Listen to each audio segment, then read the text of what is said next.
आने दीजिए, ये कांग्रेस पार्टी है, इसको जब अंग्रेज नहीं दबा पाए तो ये क्या दबाएंगे, जिनका नाम है भाजपा, जो मुखबिरी करते थे अंग्रेजों की। मेरे ख्याल से आप लोगों ने सभी ने दिखाया है।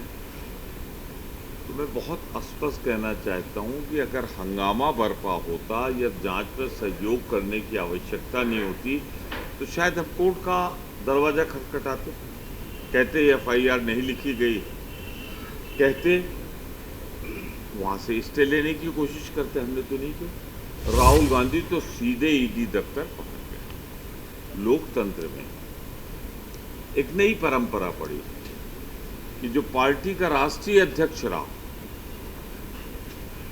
क्या अमाउंट है 90 करोड़ का, उसे आप ED ऑफिस में बुला के कुल घंटे अगर आप जोड़िए तो मेरे ख्याल से 30 घंटे तो हो गए होंगे, 8 घंटे 9 घंटे 11 घंटे 12 घंटे पूछताछ की जा रही। तो मैं अपने बीजेपी के जो प्रवक्ता हैं, नेता हैं, उनसे सिर्फ एक बात कहना चाहता हूँ, ये एक दिन मुकर्रर कर ले जिस दिन झूठ ना बोला करे। अगर राहुल गांधी को जांच में नहीं जाना होता तो न्यायालय का दरवाजा खटखटाते, वो जांच में क्यों जाते? जांच में तो गए। अब बात हो रही कि और नेता क्या क्यों गए। तो जब राष्ट्रीय अध्यक्ष पूर्व को आप समन करोगे तो क्या हम उनके साथ खड़े नहीं होंगे? एक साधारण सी बात है, सबको जाना।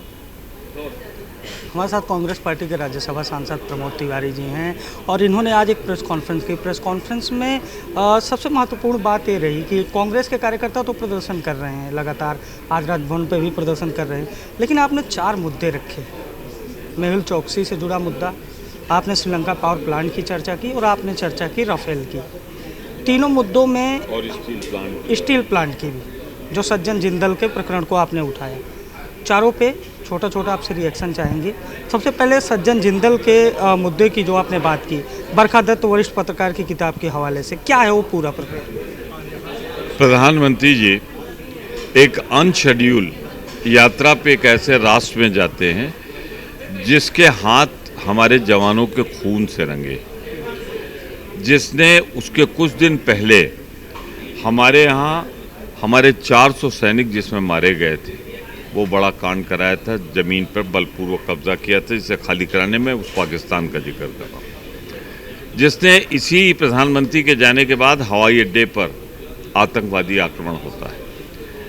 तो पता ही लगता है, जो पुस्तक में लिखा है, कि स्टील प्लांट से संबंधित कोई मामला था।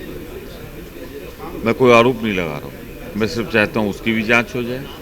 जो मामला राफेल से जुड़ा हुआ है, क्योंकि सुप्रीम कोर्ट ने कभी ये नहीं कहा कि प्राइस सही, उसने कहा प्रक्रिया सही है, उसकी भी जांच हो जाए। जो पावर प्लांट की बात हो रही है, जिसमें ये कहा जा रहा है कि कॉम्पिटिटिव बोली नहीं लगेगी, दे दिया जाए अडानी को, उसकी भी जांच हो जाए। मेहुल चौकसी जो 20,000 करोड़ लेके भागा है और प्रधानमंत्री के साथ फोटो खिंचवा रहा है, उसकी भी जाँच हो जाए।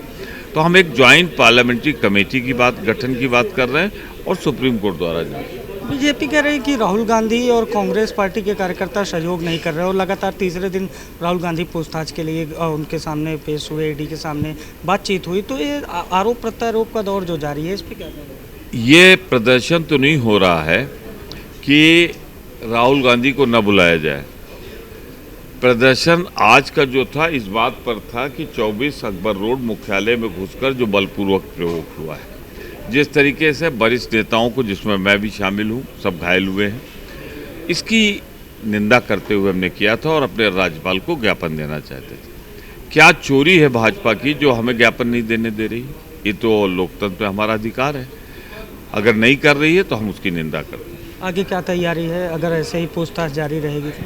आने दीजिए, ये कांग्रेस पार्टी है, इसको जब अंग्रेज नहीं दबा पाए तो ये क्या दबाएंगे, जिनका नाम है भाजपा, जो मुखबिरी करते थे अंग्रेजों की। ये एक नए अंदाज में प्रमोद तिवारी ने निशाना साधा है और इनका कहना है कि समय आने दीजिए, कांग्रेस पार्टी पीछे हटने वाली नहीं है।